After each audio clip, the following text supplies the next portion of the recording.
So getting back to how Mouse ruined comics. Okay.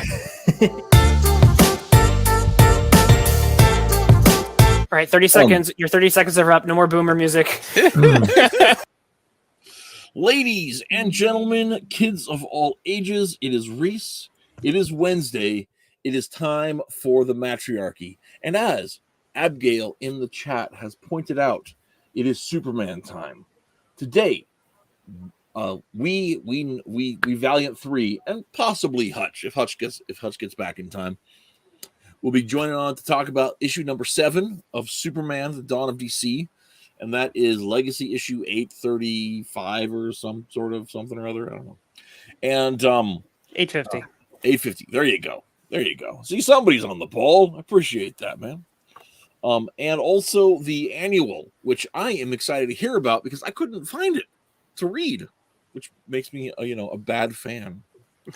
So it's all good. Yeah. No, I do know that it is the last day of the month. And so I have to keep it short. Twitless has got prior commitments, so he's got to keep it short. Cartoonicus, I don't think he has anything else going on. So I have to get up early. Oh, there you go. So we all have to go short. We're going to jump right into it. So Twitless, what is that? The Parasite?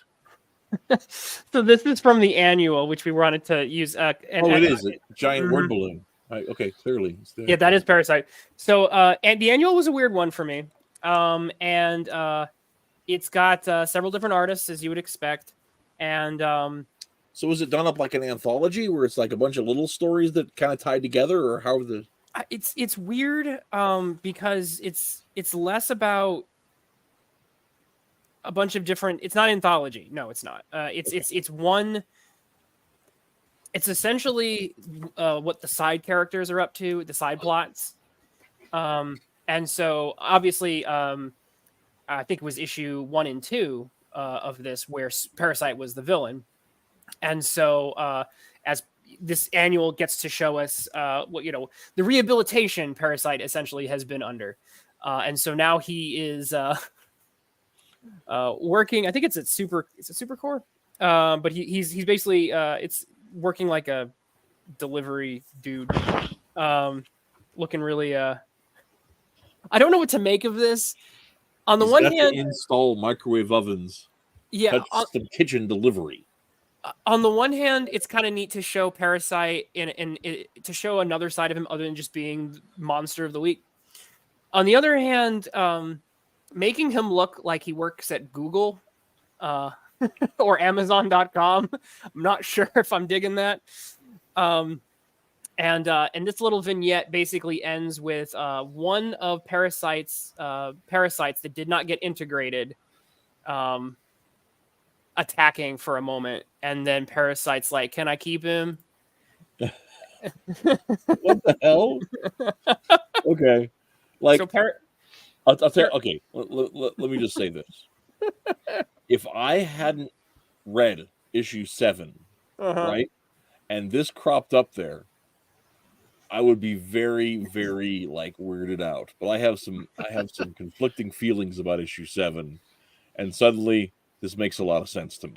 So Parasite has a pet him now, and then Hutch and you can't just reabsorb him. I'm so confused. Yeah, I don't think he can. There's some reason. I think it's because he's got that little bracelet that's basically keeping his powers in check and subdued, and so he can't just absorb him normally. And he's not he doesn't have the full Parasite consciousness. He's like a homunculus.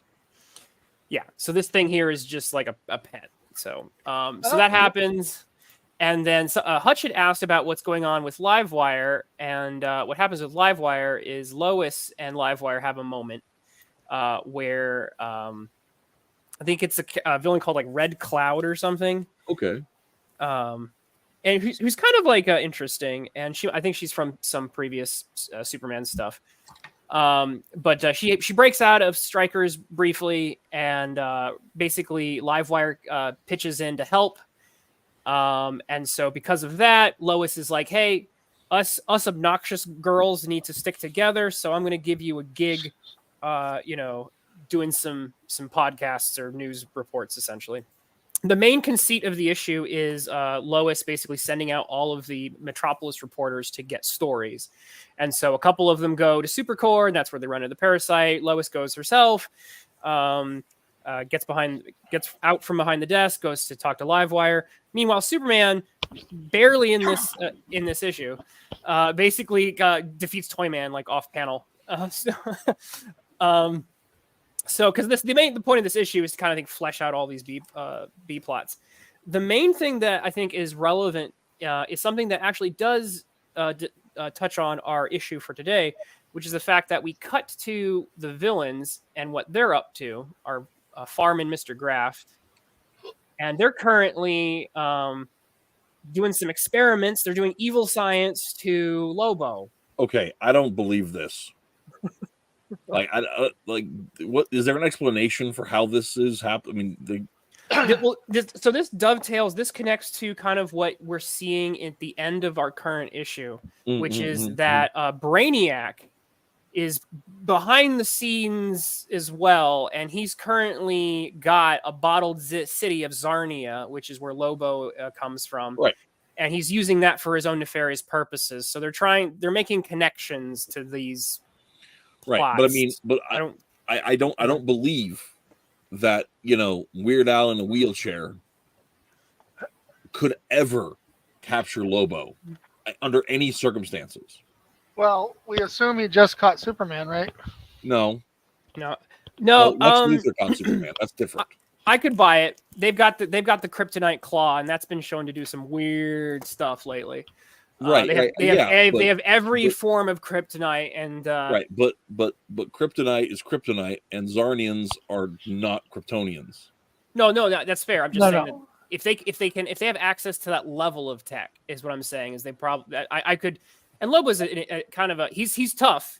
He's tough, but all you really need to do is have a super science, and then basically just spike his drink.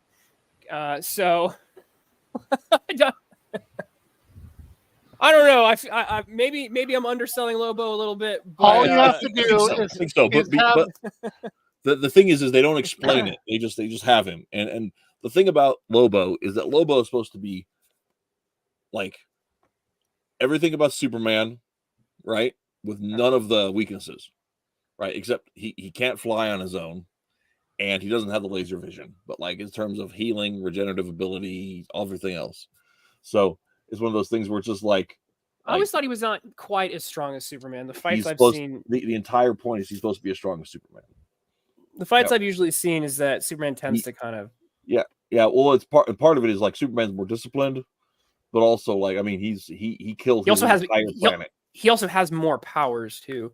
Yeah, and Superman has more powers. I mean, right. Lobo has enhanced hearing, but Lobo doesn't have like the vision powers. He doesn't have flight. Superman can outmaneuver him. I don't think he has Lobo doesn't have super speed. Right. So Superman's faster. He has more powers, but as far as like strength level, I mean, and Lobo killed, billions of people on his planet just to be the toughest. Well, what we learn here is the fact that there is actually Brainiac has a bottled city of Zarnians. Yeah. Which I mean, like that part I could kind of buy or whatever, but sure. I mean, like the idea. We'll get to that in a bit. I'm not sure where I take with all that. So the end of this issue is what connects to what we're talking about here is the fact that Brainiac has also got his own scheme. He's got a bottled city of basically Lobos, and he's going to use it to and Doomsday Dogs. That's a good point. Is that what those are? Probably. This whole image is reminding me of Pink Godzilla from the upcoming film. But the main pitch here that the main thing I want to highlight here is that so for the first time ever, I will not be alone in the universe, and I think this is Williamson's take on Brainiac, which is to be like I'm gonna. And again, I'm on the fence on this. I'm like I like when Brainiac is just like a bad guy who does, or I like it when he's just kind of cold. I'm just in pursuit of knowledge, and here it's like no, I'm lonely, and I'm like okay, all right.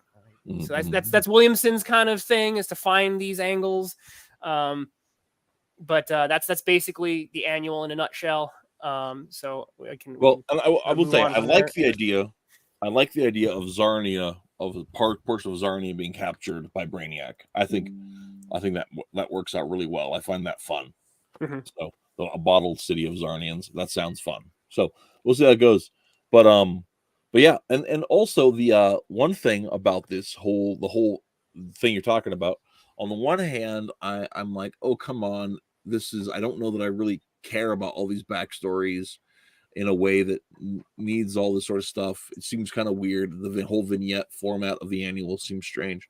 But on the other hand, like the Private Lives backups from the late 80s were such an integral part of DC, and especially in the Superman books, that I can't be mad at that because it's in the DNA.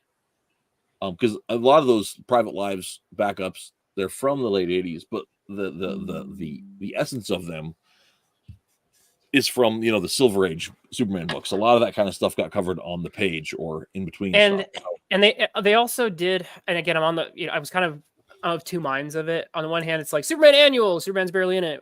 On the other hand, if you're going to do this fleshing out, which is nice, it is nice to do this fleshing out because it adds a lot to your story, adds depth, adds character depth to it.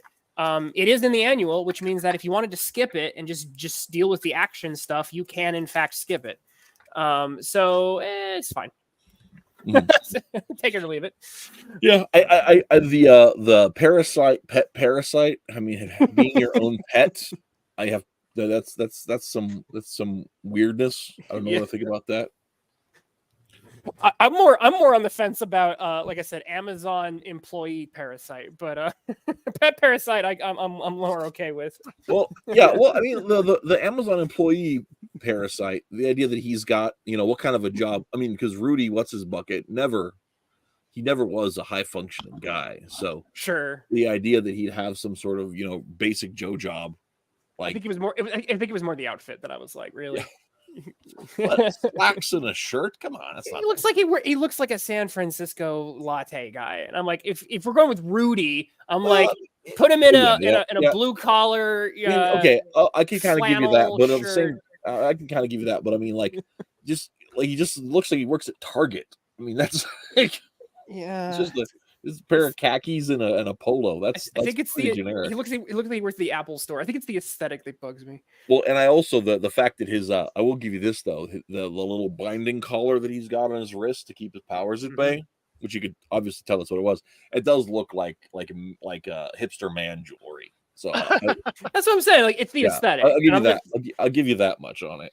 I feel like the aesthetic was just a little dry, and you could tell they were going for that because it's like, oh look, he was that kind of comedic. Let's take this monster man and make him look really, really like normal.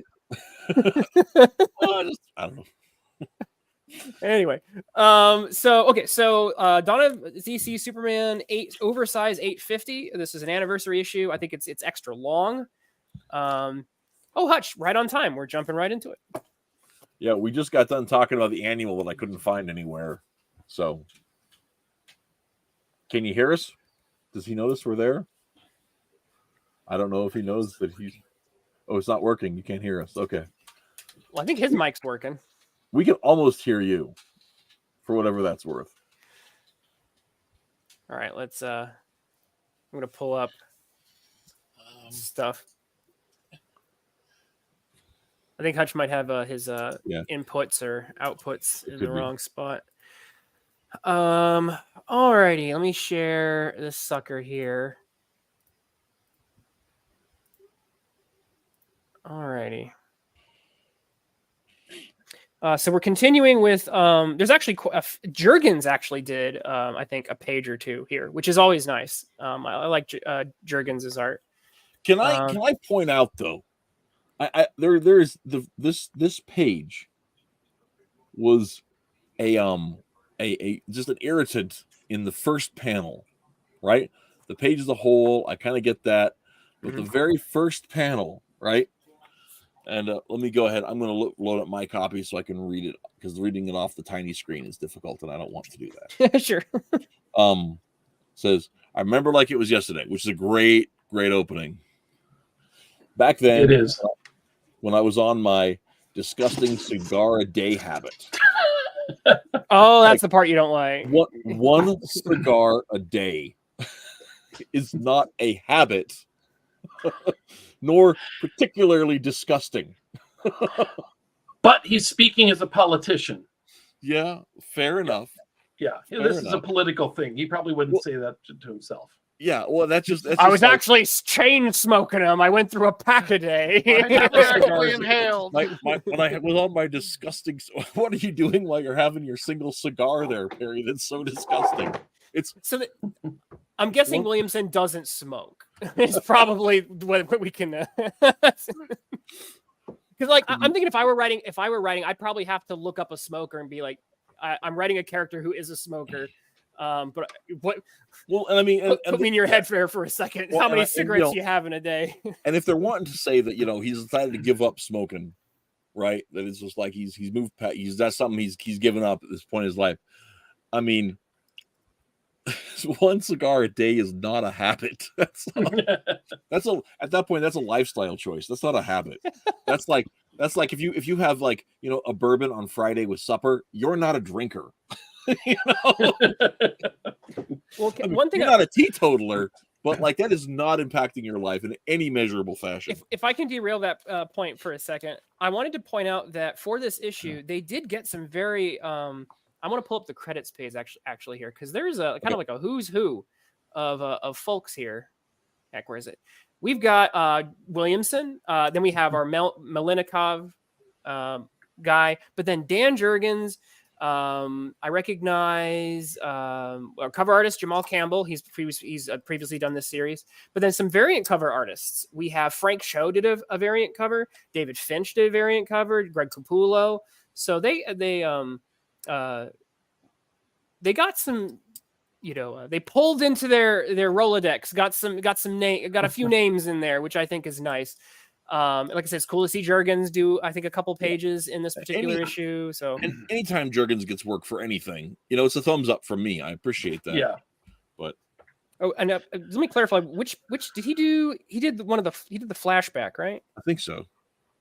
The Superman flashback is it the one with Superman and Lex? Is that flashback, or is it the flashback with Brainiac that he did? I couldn't tell, but I couldn't tell which one is. I didn't even pay attention to the fact there's more than one artist, quite frankly. But I think it's the modern colorists that make it harder for me to tell. And also, there's a lot of rendering on that double page spread where he's going through that. I Believe a Man Could Fly.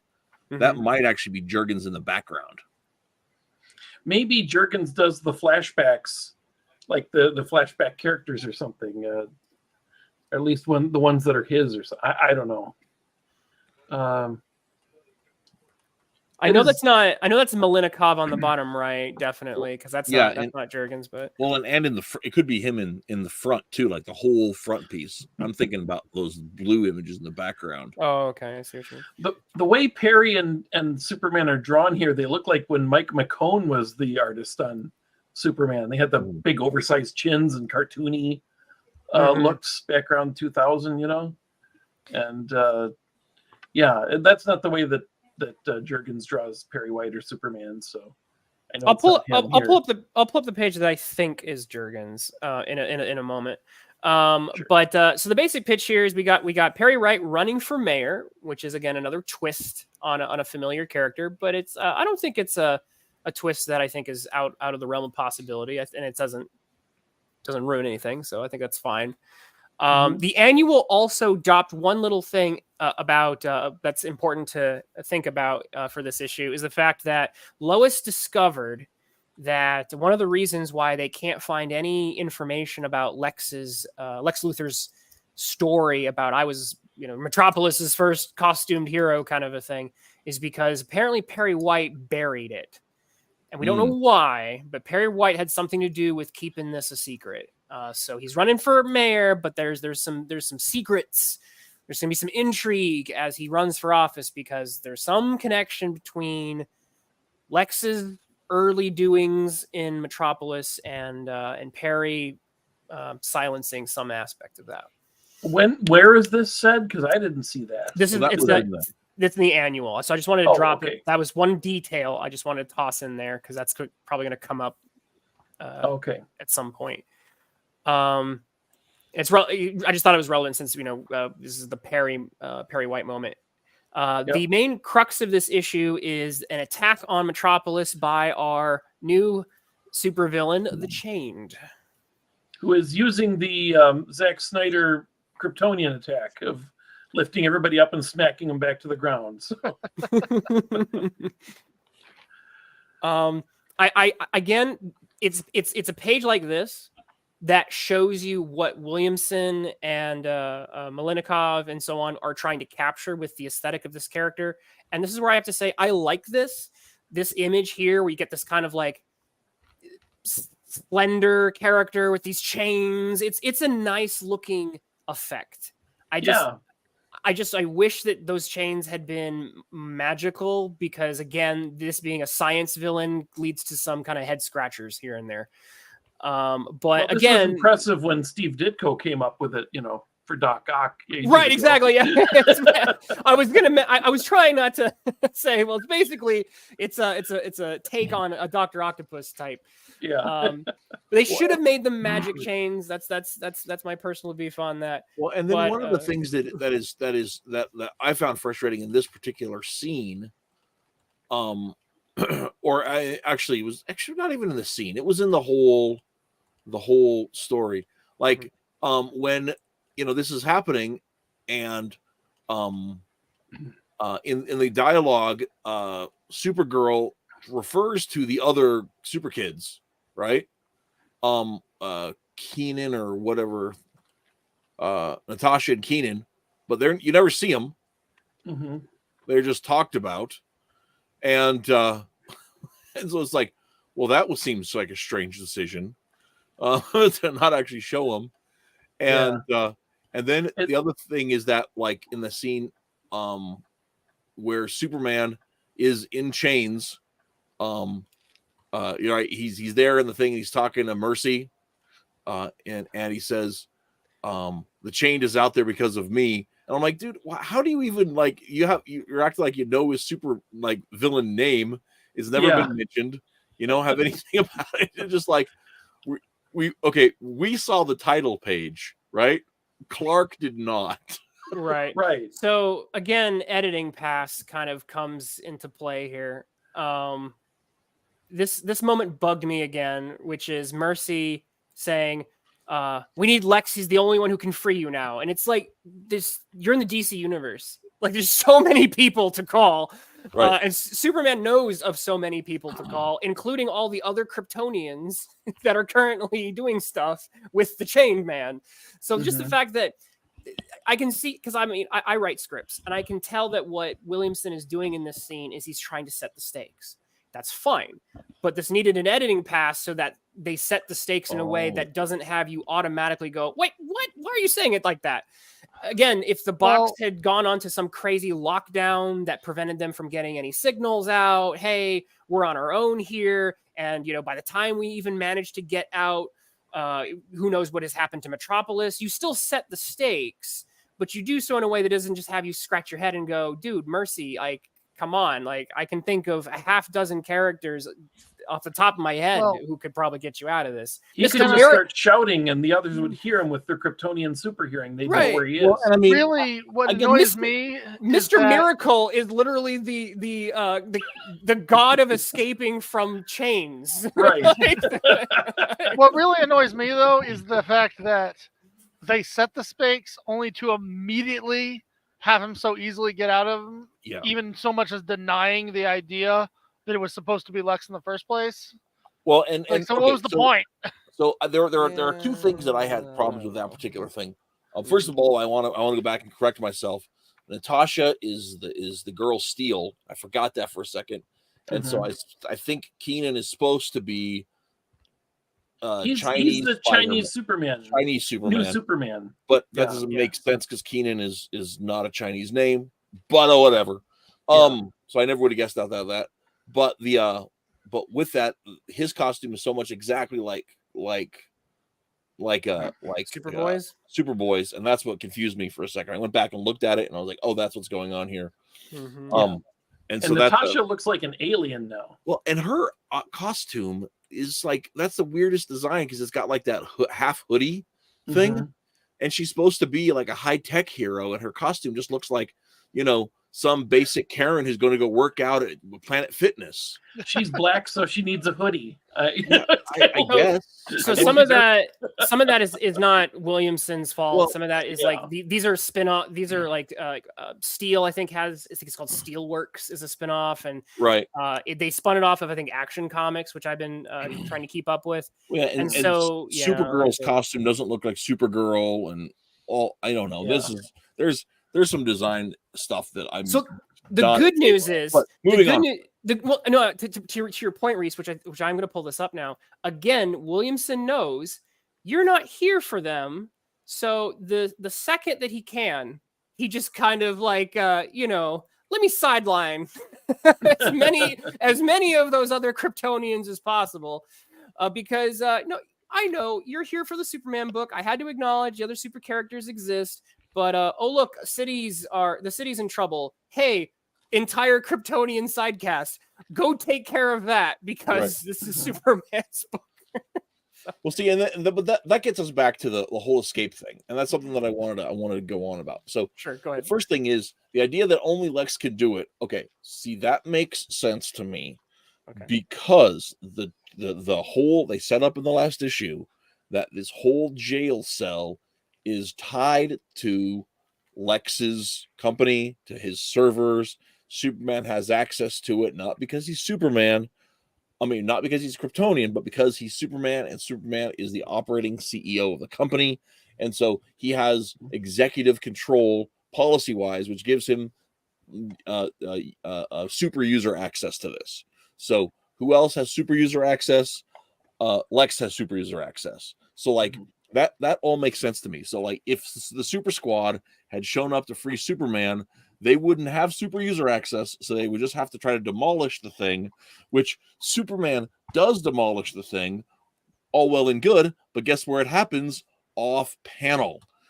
It's like I have, he says the whole, unless I missed something, you have the I it's supposed to use my power against me, but I have powers, and I'm like, the implication is that he's using a trick he learned from Flash, which is the vibrating at super speed, right? And then while he's supervision, and I mean, right, so you're supposed to kind of just Williamson was not hand holding you through that. He basically is having you imagine that he used those in tandem. But here's part of the thing: is the moment he obliterates the thing, that's like that it atomizes the cube holding cell.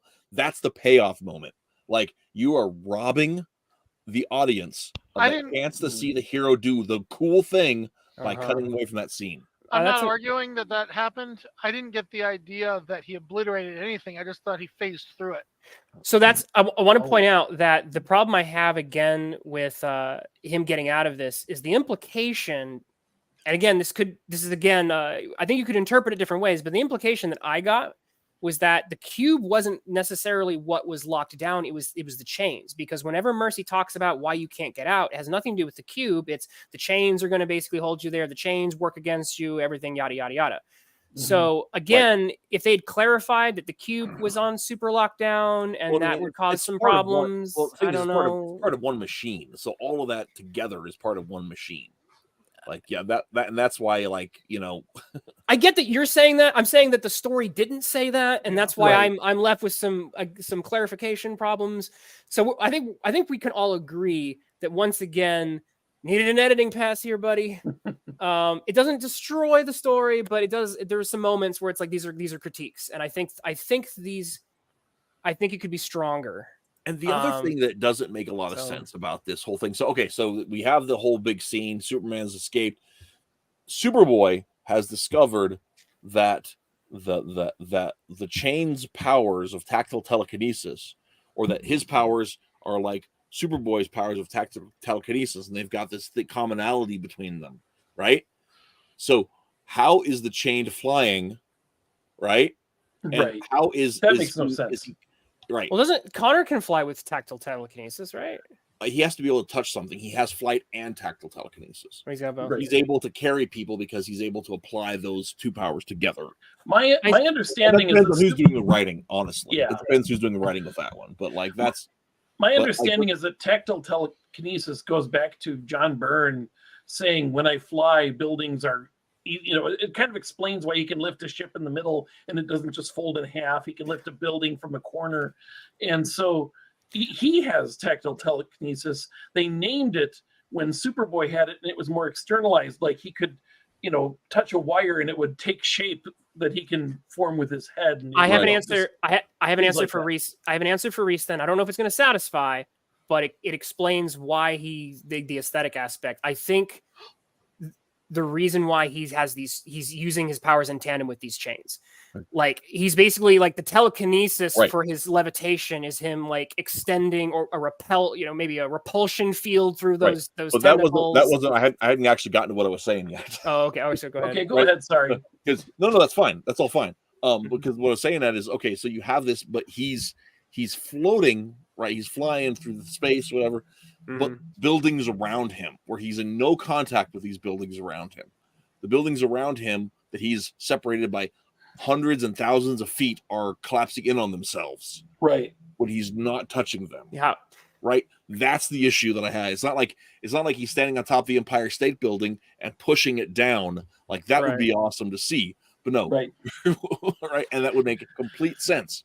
But that was exactly my reaction when he said that, hey, it's tactile telekinesis, because I'm like, it's not. He's not touching anything. Yeah. Well, what if the idea, I'm not saying again that it's satisfying, or what if the idea is that because his power, because Connor says it's on another level than mine.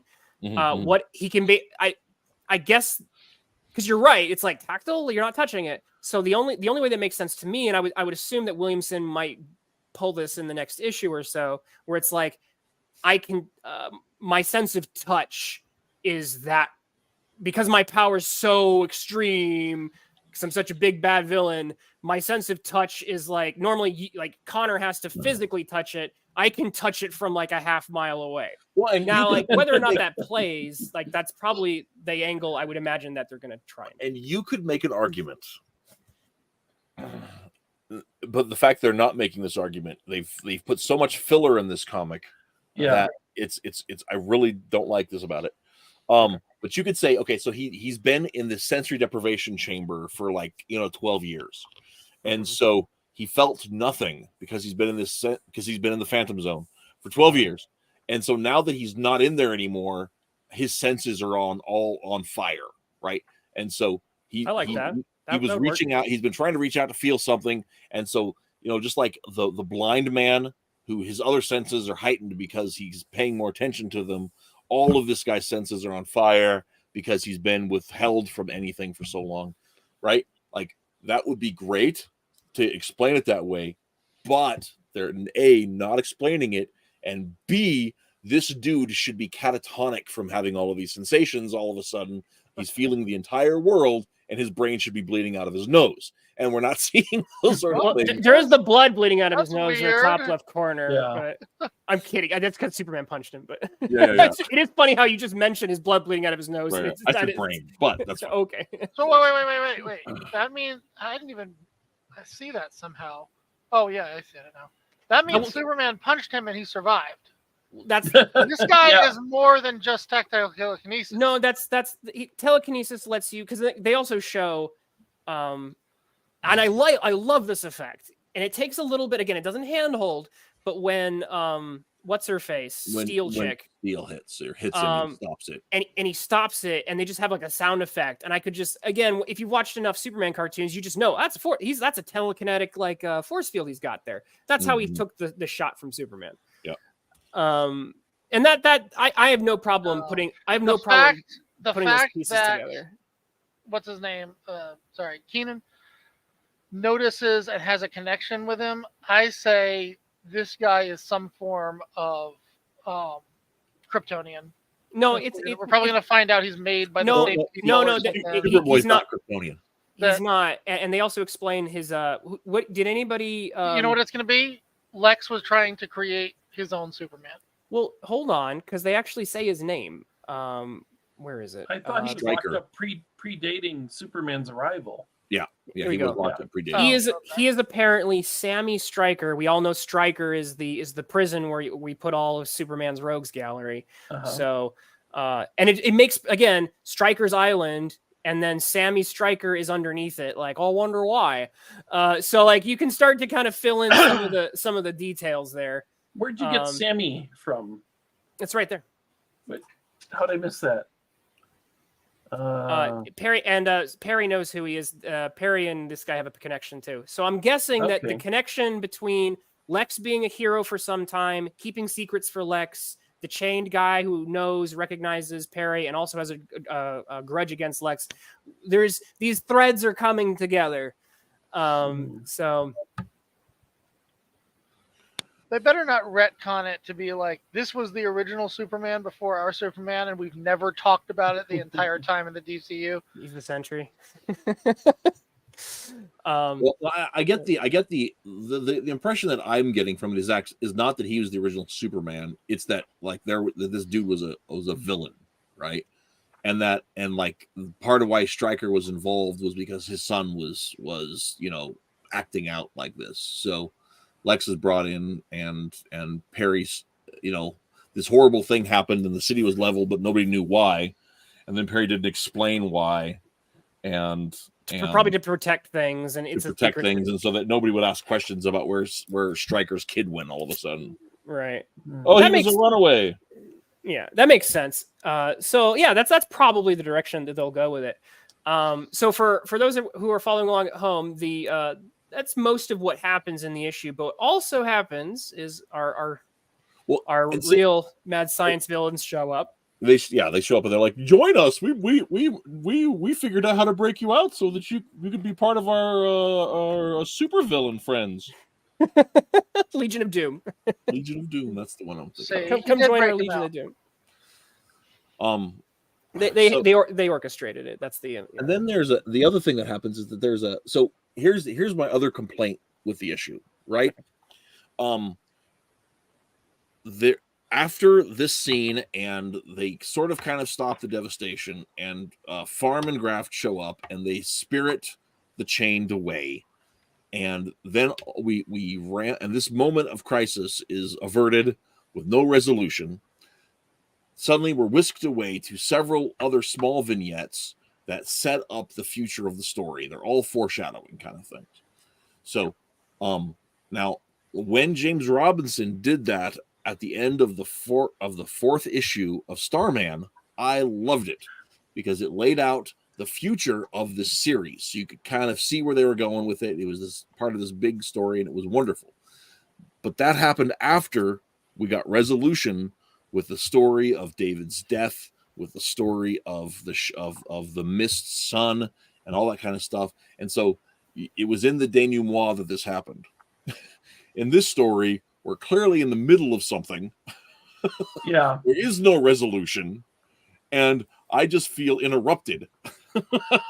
I'm like, okay, all that stuff, that sounds fine. I don't care about that. And our cowgirl Moon character still has yet to do a gosh darn thing. That I'm okay with. Because like that can she showed up in the annual too. She gets an interview. An interview? Who interviews her? It's Cat Grant, I think. Oh, Cat Grant. Okay, cool. Because they're women. Something like that. Is that the nature of the interview?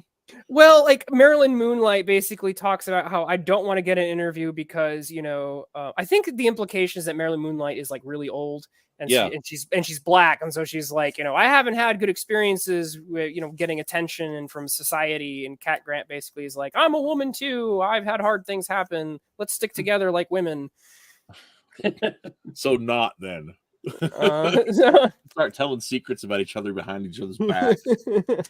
By the way, if I was squinting weird for the last few minutes, I've been scanning up and down and up and down. I still cannot find the thing where they call him Sammy. I don't know where that panel was, but I'll pull it back up. It's right what here. Page is it? It is right here. This page here. Okay. Bottom left-hand corner, Perry says Sammy Stryker, and then Chain Guy says Perry, long time. Why don't I see that? What page is that?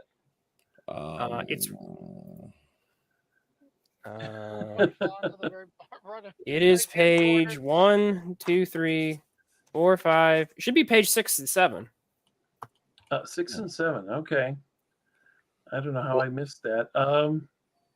Mine doesn't look like yours. Yeah, I think I missed a page when I put this together. Okay. That would explain it. That would explain it. Okay. It's there. Yeah, I was about to say I'm not seeing that at all. I don't even have a wide page. Here, like that, so. I'll zoom in really far. Okay. So aha. Wow. Okay, that's kind of crucial. Yeah, I didn't have that page. Okay. No, wait. How long ago did this guy get chained up? It's been a while. I don't remember. They have the phrase "long time no see." Oh my gosh! Yeah. Oh, Yes. Yes. That feels like something that came around in the 80s. No. Well, Even if it were, that's still like within the time frame of Superman's career in current continuity. right. Superman's still in. I think they had that back when Superman first came out in 1938. I'm pretty sure they had. I think they had that one.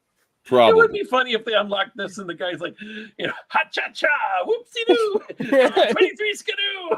What era is this? How long have I been locked up? She's talking like it's like the 90s or whatever. So, what is it?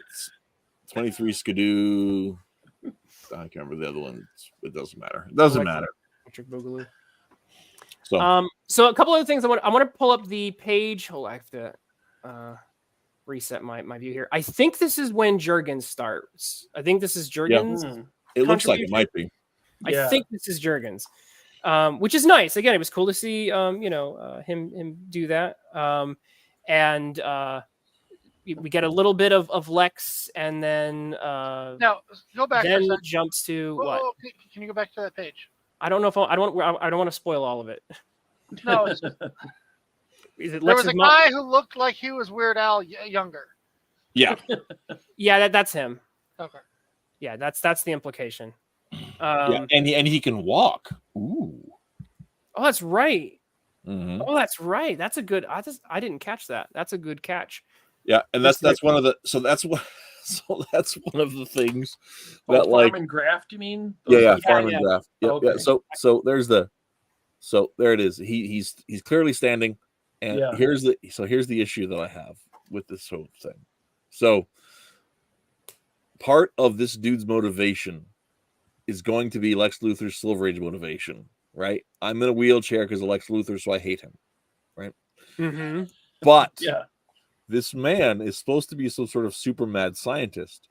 And did he make himself a pair of bionic pants? No. He built himself an artificial neuron pelvis so he could fix his own legs. No. Well, Lex did not give himself hair plugs. So did he graft himself? Okay. So did he graft himself on like a exoskeleton, giant lobster body so he could walk around? No. He's the mad scientist who's just mad because he has a wheelchair. Now, I am all for, like, you look at the conversation of Oracle in the wheelchair, and people are like, oh, it's super science world. How can you possibly have somebody who's paraplegic? And I've always thought that was silly because Oracle's such a cool character, right? Mm-hmm. The strength adds to it, but she's not by definition. You see, a scientist, a super science mad scientist person.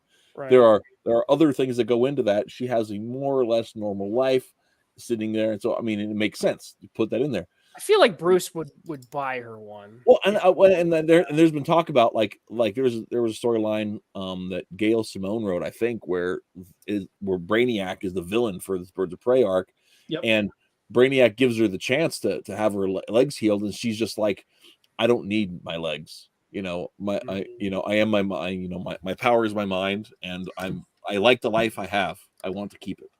And so that's one of the that's the thing is, but what you're saying is that like it's a sign of heroic character, which a villain for her, exactly, right? And so for this case, there's I can't see a motivation for him not to go into the dark science way and use technology to fix his back, right? there's no heroic trade off for that. Yeah, and his back's really busted, yo, though. I mean, and he does get around. Like, it's very clear, like in that very shot where he's in a wheelchair, they're like floating on a flying platform, so he gets around just fine. Right. Yeah, but it's just one of those, like, I don't understand that whole deal. The just last week, Chuck Dixon on his Ask Chuck Dixon show was talking about how Denny O'Neil really wanted to wall off the Bat books from the rest of the DCU, and it sort of runs into a problem when Birds of Prey is the Batgirl, but she also knows Power Girl, who and you're in the rest of the DCU, and it's like it's hard to get past the fact that there's Vic Stone, and who knows how many other people who have implants. Right. And her being tech savvy and having access to the internet, she should find all these underground plans for how you have exoskeletons and things like that.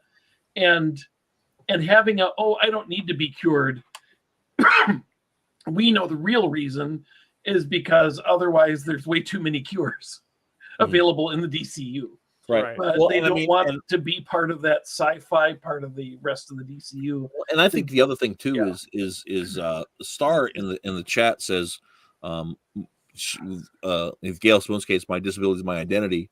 I don't necessarily think that's the situation with Oracle, because the fact of the matter is that if healed, she's nothing more than just another Batman, and a weak Batman at that. Yeah. You have a human journey with Oracle in a wheelchair, and it's something that you don't get that drama replaced with the science fictionness of it.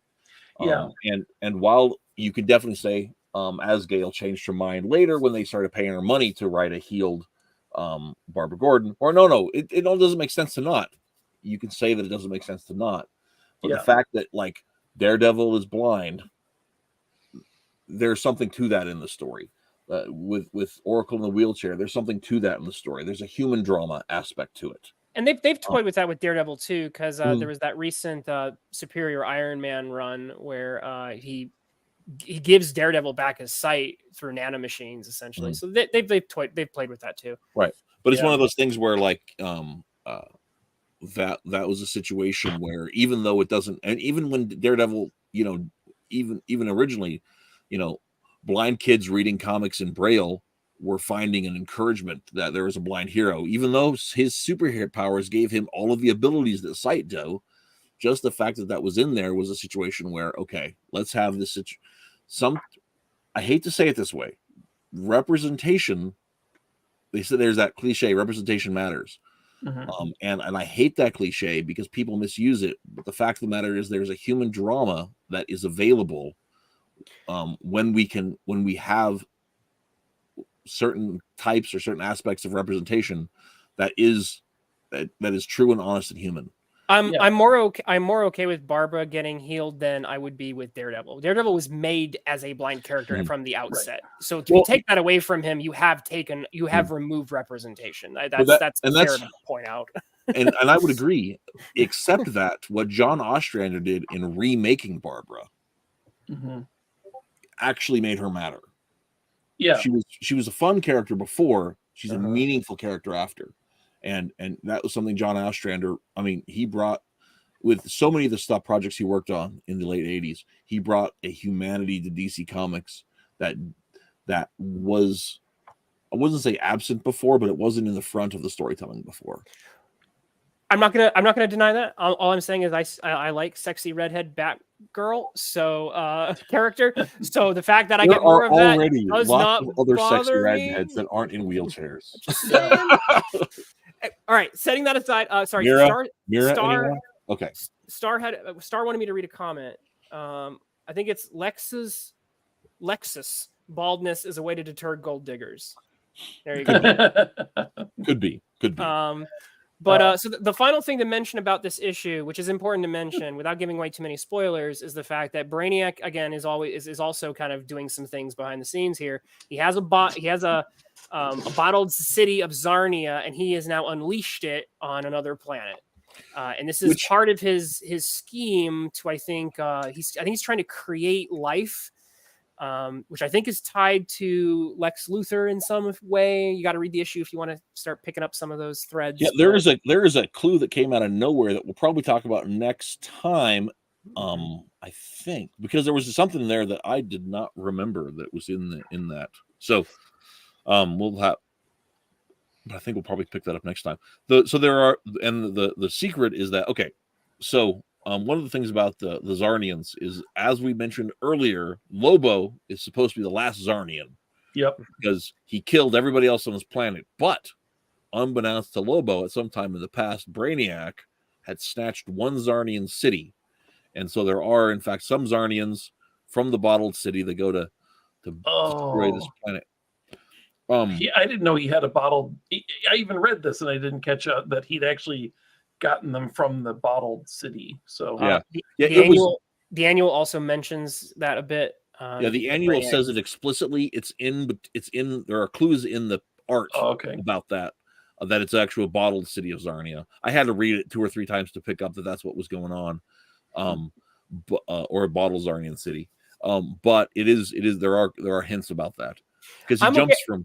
Yeah, I'm totally fine with that. Like Brainiac we've always known that Brainiac had like rows and rows and rows of bottled cities. So the fact that he's got one of Zarnians or whoever, it's totally. I think that works totally fine with the lore because the deep bench of whatever Brainiac's bottled cities are is an infinite well to draw from for storytelling, and sometimes I think they don't use it enough. Now I have a question. Because I didn't have a chance to look this up, but Hutch, you might know this. The city that Brainiac is sending the Zarnians against is the planet is Brawl, right? Brawl, yeah. Is that where Magnetic Lad or whatever his name is from? I think it is. I'm not a Legion expert, but no, I believe that's correct because again, I think the annual something mentions that everybody on this planet has the ability to manipulate. It's in this issue. Magnetism. Yeah, they all have. If you scroll down, that's where it says it. Yeah. They all have the power of magnetism. That would make sense. I'll double check. I just read some Legion. Cosmic Boy. Yeah, Cosmic Boy. That's right. Yeah, that's right. Can I just say? I've been waiting for the back and forth to stop, so I not sorry, go ahead. over you. Oh, sorry, man. No, it's okay. Both the Brainiac and the Lex Luthor thing. This is where I run into a real problem. Is that so much of these have been rewritten and rewritten. I have no idea what the history is, and even with Lex, they show like various times when he's in like a Superman outfit and he's Superman's super suit, and he's got his old purple and green super suit, and it also shows flashbacks to him like Clark is a kid visiting him at his shop or something, and it's like I still remember when he was an old guy who was a peer of Perry White's, right? And and that's one of the things I think we talked about before you started. We did talk about it last time, yeah. Yeah, I think it was before we started joining us. I think that what they're going with is a reinterpretation of the lore that is incorporating kind of the high points in this like post New 52 world where Clark and Lex were childhood friends, and the Superboy stories all happened, kind of Smallville kind of stuff. Yeah. But when Clark went to travel the world, as he did in Man of Steel, then while he's out gallivanting around the world, seeing what the world has to offer, Lex is trying to play hero in Metropolis, and then unknown stuff happens that we are discovering a little bit at a time, and Lex's rogues gallery, and Lex becomes a villain, and then for whatever reason, Clark doesn't trust him. I don't know if that's ever been explained, if the year one is there, but for whatever reason, they know each other, but stuff more or less rolls out like it does in the post-crisis, except that Lex is the same age as Clark. Yeah. And so the nature of their relationship is different. But there's like he's talking about, and then Superman showed up and it shows Clark in his secret identity, and I'm like, does he know? Because then he makes the reference to Lois about somebody lied to your face for a long time, and it's like, but at 3 different times I remember Lex knowing that Superman is Clark Kent, and then Clark Kent told the world, and now nobody knows. So apparently that's all been magically rolled back somehow. Yeah, I just don't know what I don't know what reality is anymore. This is, it started out going past all that in the opening of we talked about that, trying to make this thing with a long twisted history accessible. It's been good up till now. And now it's like, well, what is the status? Brainiac was Milton Fine, and then he got infested. He put on a pink costume and he was a big fat guy, and then he was an alien, and now he's got bottled cities, which he never had before. But then they have kind of retroactive. I don't know what they've done retroactively.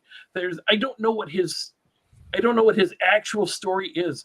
We need the Secret Origins comic book more than ever before, because I need the Secret Origin story beginning to end of Lex Luthor and beginning to end of Brainiac.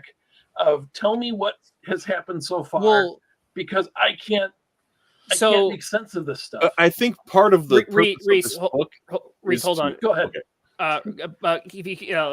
Let me share my screen again, because kind of like what Reese, what you just said, they did with Lex, they do with Luthor again in a similar double page spread.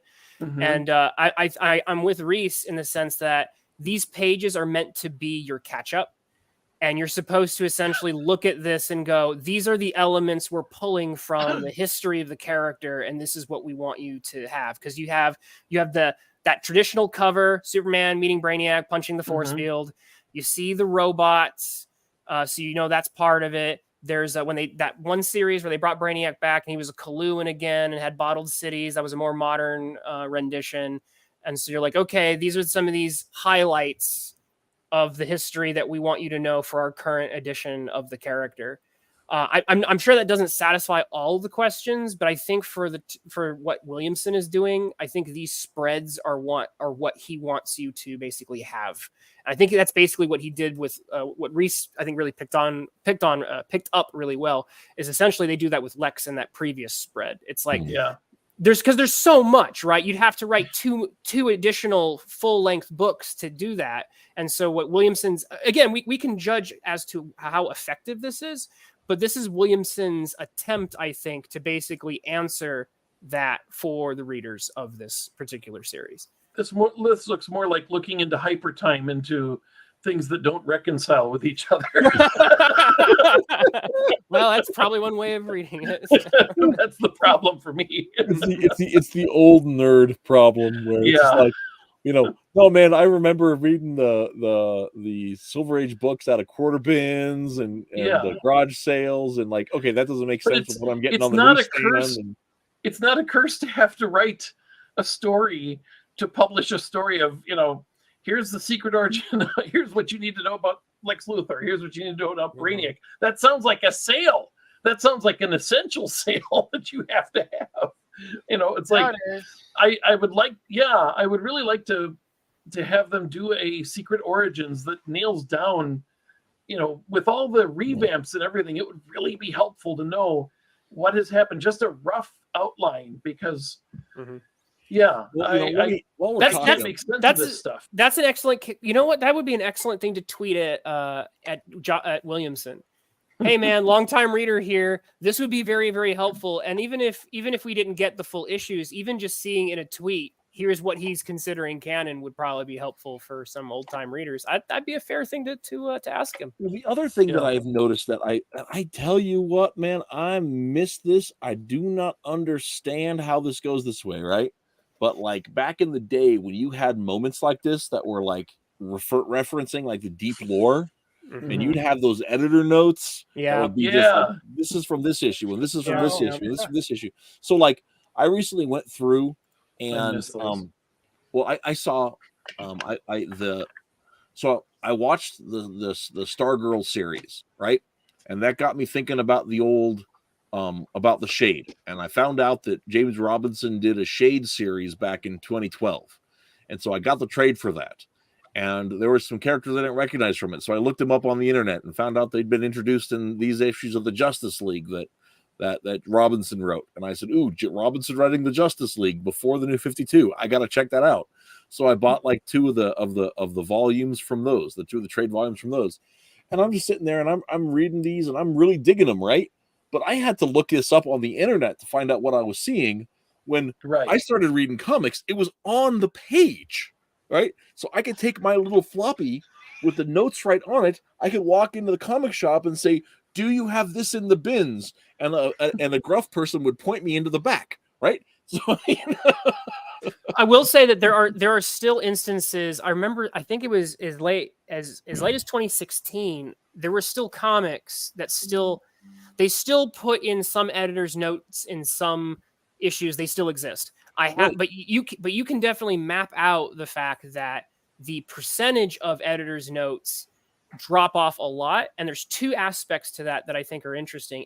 There's that lack of continuity that allows people to connect to the lore. The second thing, and this is the thing that I think is fascinating, I think that there's a sort of what we call like a extra diegetic level to it, which is the fact that every time you put an editor's note in, there was a reminder from a editorial voice that, hey, you're reading a comic book and you need to read this issue to catch up.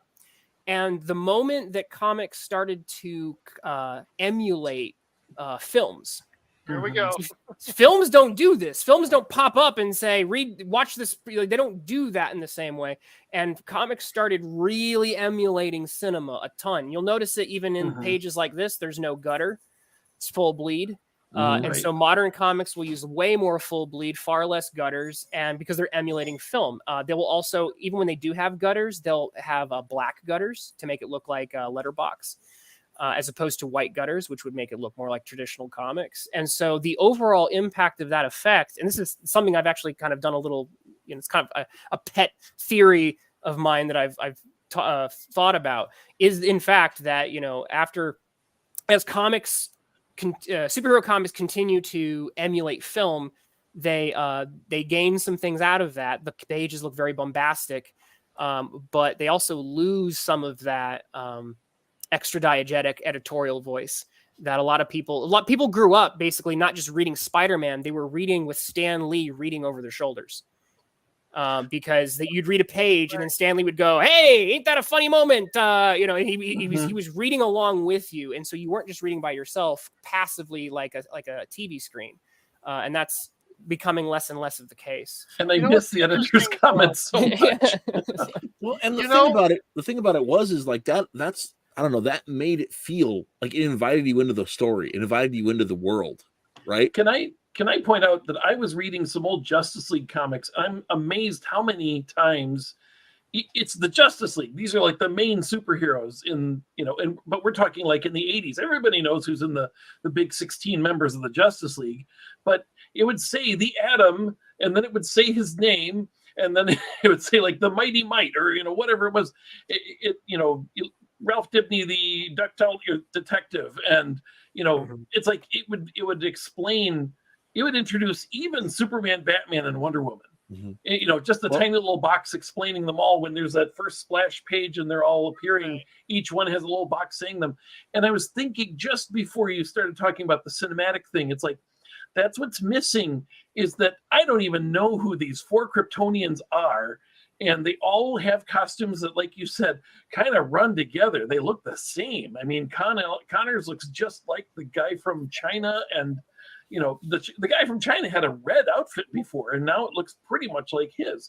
And I know who Kara is, but I don't know who the other one is. And it was only when you called her Natasha that I went, oh, that's Steel. It's like I didn't pick up on that, and they don't say it. And so often when I'm trying to get into these recent DC comics, I'll pick up a Justice League book, and it's like, there's some woman there that I don't recognize, and they never say who it is, and there's no box saying who this person is. There's I'll get into a Suicide Squad. There's like 3 criminals that don't get named because they're not named in this issue, and maybe that works for all 6 issues when they're put together in a trade. But these are so resistant to new readers picking up and getting into a book. So, even the fact that like the dude like our main villain for this story, if you can call him the main villain since he's only in like half the book, the main villain, the Chained, we don't have any kind of introduction for him in the issue. No place. Everybody knows his name for some reason, and nobody explains why. And it's just like, okay, yeah, I don't know. That just it bugged me. I think that's more of an industry problem. That's something that's across the board. Even as I'm talking about it, I'm thinking about I need to remind myself as I write more Omega Girl to find places to put more of this stuff in there because it's classic comics and it's why people were sucked into the world of comics. And I do think it's super easy to do. I was going to say it's super easy to do too because as people are talking, you just have to have them address each other, right? But the caption boxes, when possible, do add this extra layer that I think was really important for a lot of comic book readers. I think that I'm not saying we have to do it the exact same way that Stan Lee did it. In fact, Stan Lee has often commented of not doing things the exact way he did it because when he did it, it was a particular moment that worked well with that particular creative group. But at the same time, there are things that if we embrace too much cinema, I think we lose some of what comics does. And so I think I like that, Hutch, that you're noticing these things because they help us like draw more attention to what the language of comics does and what it's done for decades. And what I think we should continue to emulate when we can.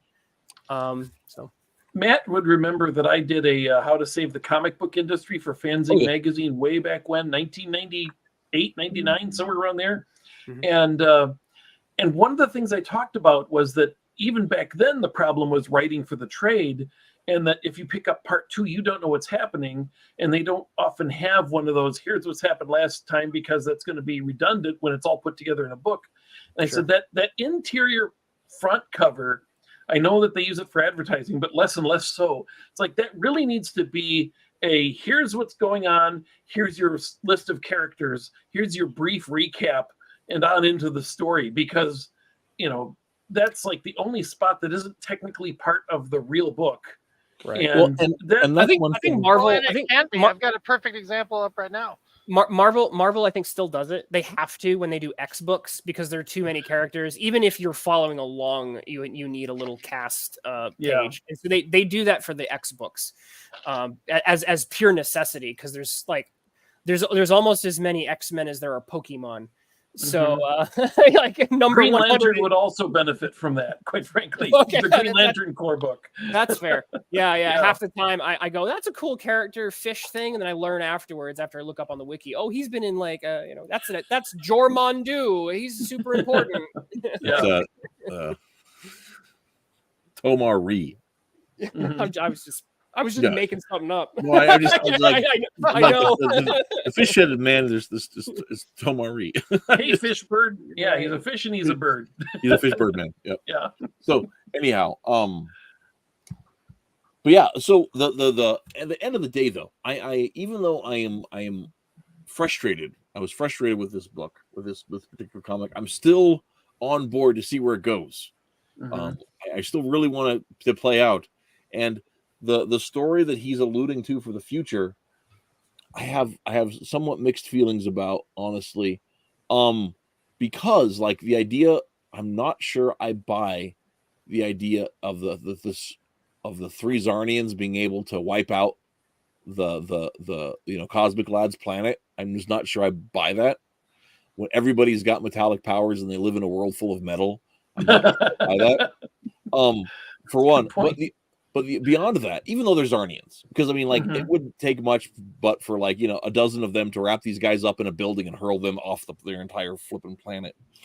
But beyond that, I really have come to dislike the idea about giving these huge like Death Star moments where you're wiping out a population just for dramatic effect. Yeah.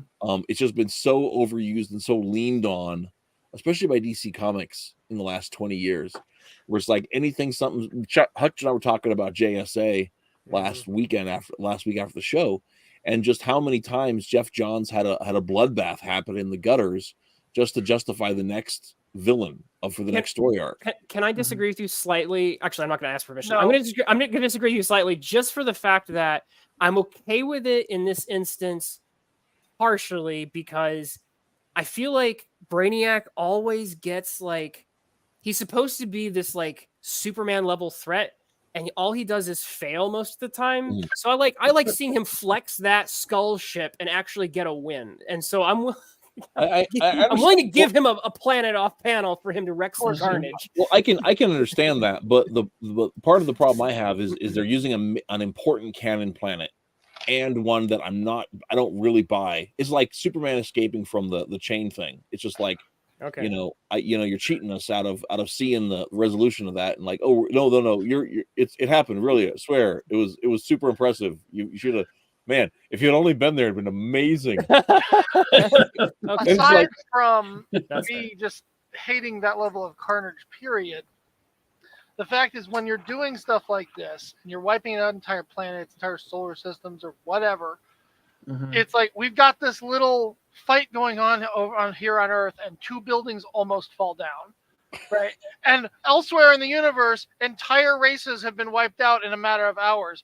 Thank heavens we just happen to be the one planet where all the superheroes happen to exist. Right? Brainiac points that out. It's like Brainiac points that. Once again, that destroys the universe, though. I don't think so. There is no hope except that we're the safe planet. Whoop-de-doo. So, but here's the thing about that, though, is you have a planet where, everybody, 8 billion people have these magnetic manipulative powers. 8 billion people. And they can't take care of 3 guys just because they said, "Oh, we won't use metal weapons." I thought it was more than 3. I thought he released the whole Zarnian city. I got the impression it was just the 3 Zarnians that they let out. No, I think. Oh, I see. No. The guy says my army will yank. He's got a whole. Okay. He's got a whole city of Zarnians. That's enough. I'm sorry. Yeah. No, I don't. I mean, I can see that argument. Once again, there's a planet full of metal with 8 billion metal manipulators. Like, okay. You don't have to stop them. You don't have to kill them. You just have to stop them. You shove the building through the entire army. If Brainiac is okay, I'll say it this way: if you have a city of Zarnians who have strength on close to Kryptonian or on par with Kryptonians, and you have Brainiac's skull ship, I would put the weight in that corner because we know Brainiac's skull ship can do as long as Superman's not there to save the day. Brainiac's skull ship is supposed to be like a world-ending kind of a thing. Yeah, but also Zarnians can regrow from 1 drop of blood. So they'll learn that when they cut apart the army and find out that they're up against. Well, you just have to get them away. It's just like I see where you go with that, but I think the skull ship might edge that out. Yeah, you just the Superman universe is really starting to project them into the sun. Back in the issue of Action Comics that introduced the new, the 1980s Terminator look to Brainiac, they killed an entire planet then. That's what the first thing he does with his new skull ship is he just like nukes a planet of like yellow aliens. I love the skull ship so much. And I hate that I hate that most of the time it shows up just to get wrecked. I like seeing it do cool things and not just get instantly owned. It's such a cool thing. Okay, so we got to change subject just a little bit because I put this up there, Cartoonicus. Well, that was just back when we were talking. That's just back when we were talking about the ability to introduce and describe all the characters. Oh, okay, right there at the beginning. Oh, okay. I was trying. Cool. Okay, excellent. I approve. No, I agree. If Sonic can do it, so can. And I will say that like it is not. Superhero comics have done this a lot in the past. They've decided to do less and less of it, and I agree with Hutch. There are some moments where it is perplexing because even longtime comic book readers, I remember I picked up an issue of X-Men and I said, "Who is this cat girl?" I know my X-Men. This is just like a girl with a tail, and I think her name's Hephzibah or something. I had no idea who she was, and I had to look it up because I was just Namor was hanging out with a cat girl, and I just had to move on. Dan Jurgens in Blue and Gold, the miniseries from last year with finally had Booster Gold and Blue Beetle team up, and they actually go to rescue the Justice League, and they're like, "Who are these guys?" because they don't know who most of the people in the Justice League are anymore. See, even the characters don't know. We need the editorial boxes. So, thank you for showing us that. And Jurgens has got such a great taste for that. I was reading excerpts from he did a Batmite miniseries back in 2015, I think it was, and I was reading some excerpts from it, and it is just like his commentary is just so good. I really need to get that. Was it ever a trade by any chance? I don't know if they've ever released a trade. Oh god. Well, let me look it up. Let's look it up quick. We're going to use valuable internet time for me to. No. I can look it up afterward. It's okay. I should have looked it up last week. Well, I'm glad you reminded me. I consider this my service to the internet. Go out there and go buy more comics. So if it's available as a trade, talking about the Superman comic while you look it up,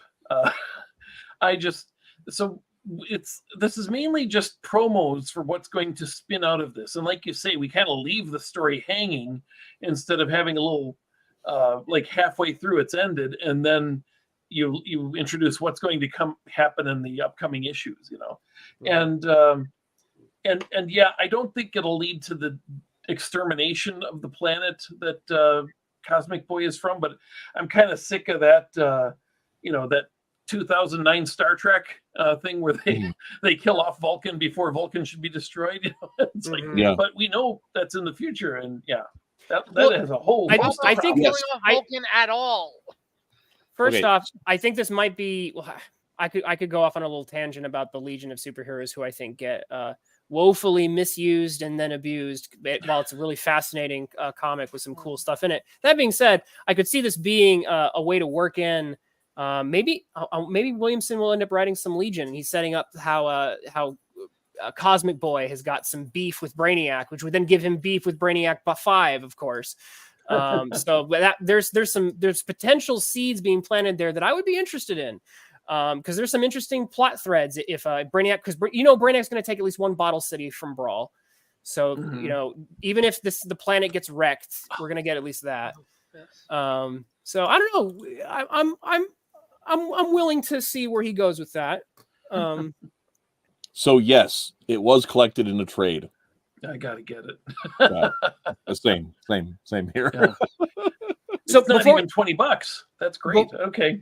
Before we wrap up, can we do just a poll the panel? What do we think of this issue, and how are we thinking the series so far? I'm still on board with the series. I'm still enjoying it. I have things to critique. There's obviously things that could be done better. The main thing that I'm noticing of the past couple of issues is Williamson. If you ever watch this series, please get just one more editing pass so that you can round off these rough edges, because these stories can be better. I like what you're bringing to the table, but obviously we want it to be better. So. Yeah, I mean, and heck, you could probably get on this panel.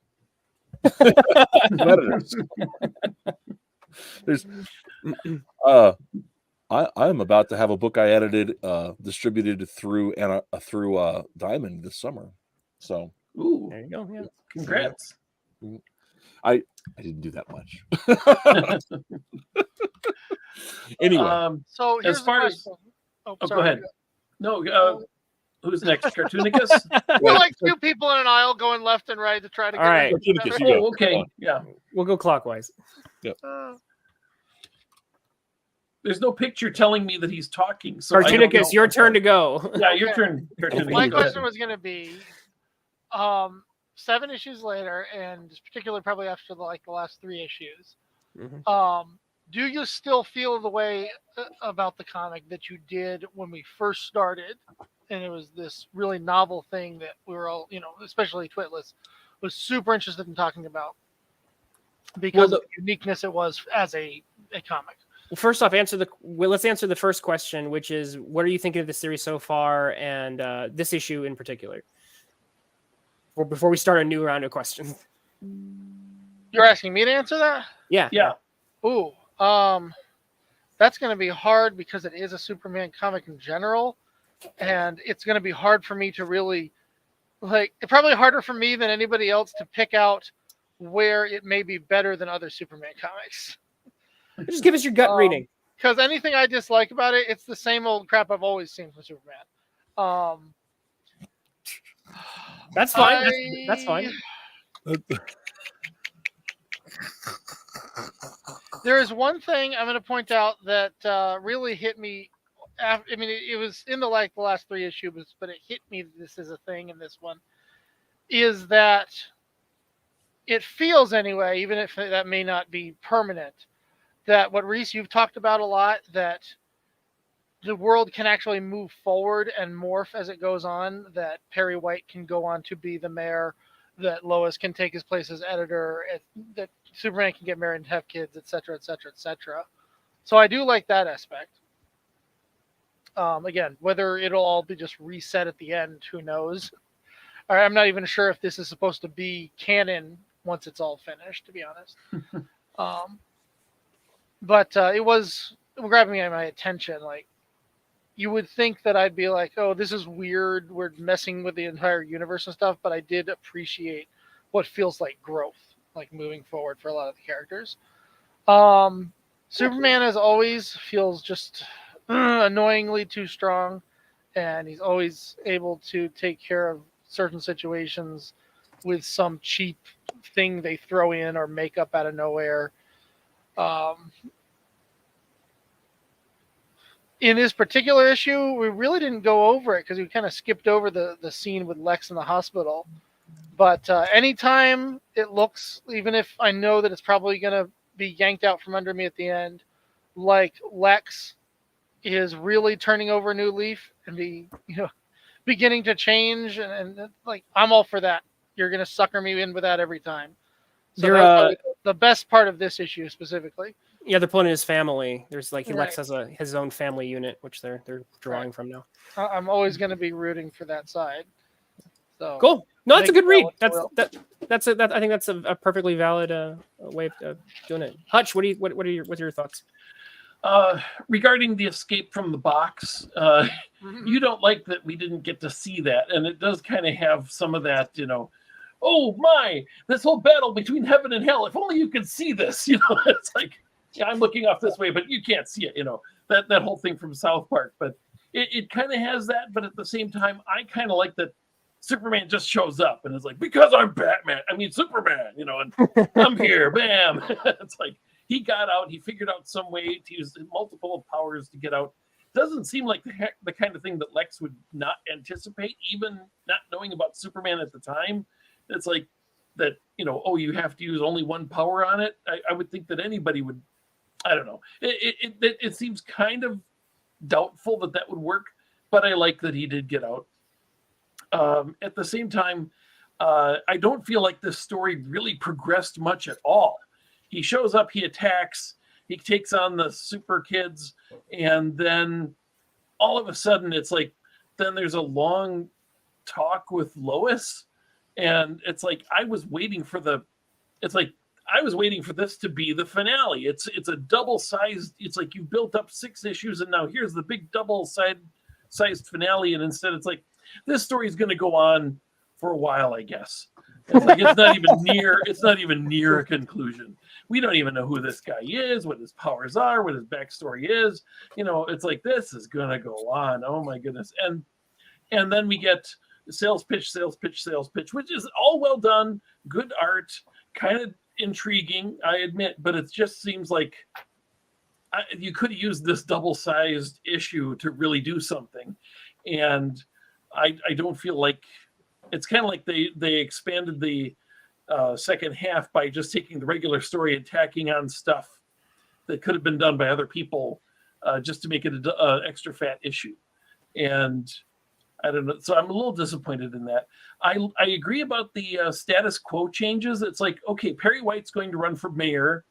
That's interesting. Like, it's in a way, this is a big shakeup to the Superman status quo. And at the same time, it's not terrible. It's like it's not like they all leave the Daily Planet or anything. But now you've got, like, Jimmy Olsen is old enough that he's moved out and has a girlfriend. Lois and Clark are, have a family. You've got Lex Luthor has had a big change of heart, has changed his building to be Superman's building, and that's a whole new area to explore with lots of possibilities. Perry White being mayor that opens possibilities, and or at least running for mayor. Even the running for mayor, and maybe he loses. It's hard to throw out an incumbent, whoever the incumbent is. So there's lots of possibilities. I agree that this is kind of like shaking things up. I would like some kind of firm stand of what is Lex's story, what is Brainiac's story, just to be, I feel like I have no idea what the background is for any of this stuff because I've missed so much. It's hard getting back into it, and I really want to see. I want to see these comic books continue and be a success. I do, and this is. I admit this stuff is really good. Is much more approachable than a lot of other stuff out there. But like I say, there's a lot of things that kind of just are brick walls for me. I don't know what Brainiac's story is at all. And even when they show you him, there's 4 different versions of him with different, and it's like, okay, I didn't even know he had. I remember when Superman had a bottle city of Kandor and it wasn't from Krypton and it was filled with other aliens, and it's like all my stuff that I remember doesn't apply anymore. And I know that they've rewritten it like 3 or 4 times, so I'm not sure what the status is of anything. But are you enjoying it? Is Hutch having a crisis over there? I am. I left the Superman books. I was collecting until the mid '90s. I left around the time that Lori Lamaris showed up alive and well and with feet, and I was like, I felt like the Superman books were just a soap opera that never ended. They never had a big, we finished the story, ta-da! It was like they would have an A plot, a B plot, and a C plot, and when the A plot finished, the B plot was rolled in already, and they never had a big grand finale end page. It's always leading into the next issue because they just want you to keep rolling into the next issues. This is kind of like that. I was waiting for a big finale, and instead it's like, keep reading, and here's even more stuff we're going to do. And yeah, no, that's accurate. Yeah, I just don't feel like this was a. What are you going to do in the trade? I mean, how big is the trade going to be if you don't have an end to the story at some point? So yeah, if you're writing for the trade, you're in issue 7, and you haven't even gotten close to an ending of the story. So it's interesting what they're doing, but I do like it. I'm glad you guys got me to read this with you. So no, thank you for coming. No, I really appreciate it. You bring an invaluable insight there. Reese, take us home. Thanks. Yeah. I like it. Like I said earlier, I have a lot of quibbles with this particular issue. I feel like the last part of the story deserved to happen after we got some closure on this. Because I can't see any way these are organically going to fit together. I mean, they might, but I just I don't know. Like I said, when James Robinson did the same device in the last several pages of Starman #4, I was excited to see what happened next. At this point, I'm like, yeah, that's great. Let's go back to finding out, what else we're seeing with this thing. And so unless the only reason I can see doing it this way is if like the sales have been dipping and they're trying to pump people up for what's happening next. But I'm enjoying it. I want to get back to the main storyline. I want to get back to Marilyn Moon Knight. I want to get back to what has been going on so far. And if we can put the Zarnian Brainiac story and, just hold that off and not talk about it again until it matters, then that'd be great. So. Sweet. Yeah.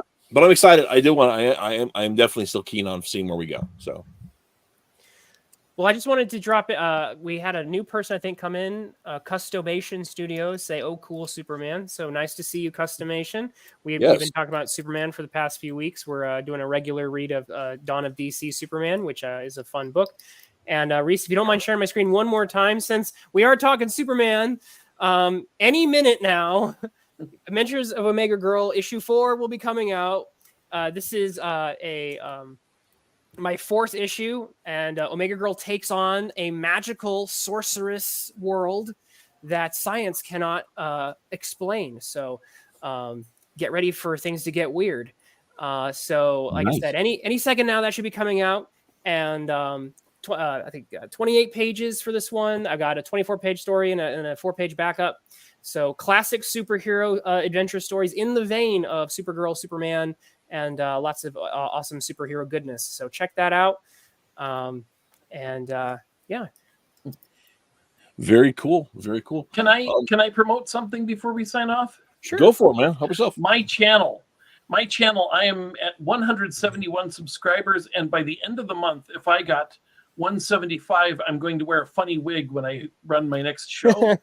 But I am 4 away from that, so I was going to say, well, too bad we didn't make our subscription. But if there's 4 people watching this, we'll go to You Lousy Kids channel and just sign up. Then I wear a goofy wig, and I am finishing the game that I'm doing right now, which is Pikmin. I'm playing that on Friday, and then next week I'm going back to Zelda Tears of the Kingdom. I'm doing it all new from the beginning playthrough with a whole bunch of funny memes that I didn't have before, and a new camera. I don't know if you noticed, I have a 1080p camera now. This looks better, doesn't it? I mean, I'm sharper. I can wave my hands, and it doesn't have trails like you're on drugs. So yeah. So that I'm gradually getting better gear. Sweet. So thank you. Yeah, no problem. And we will be looking for a new. Hopefully, this weekend we'll be having a new page on Forces Year 1 over on Webtoon, where we're taking the original Forces material and colorizing it and putting it up in a vertical scroll format for all you little Gen Z kids out there in the world, and hopefully it's at least a little fun. I did find out our artist on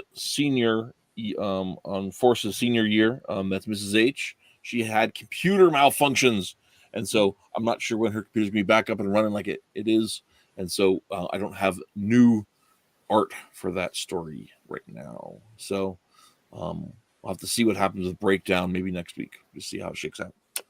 I mean, I know what happens, but anyhow, that's the show for tonight, guys. And we went longer than we expected. We just kept talking, but that's okay.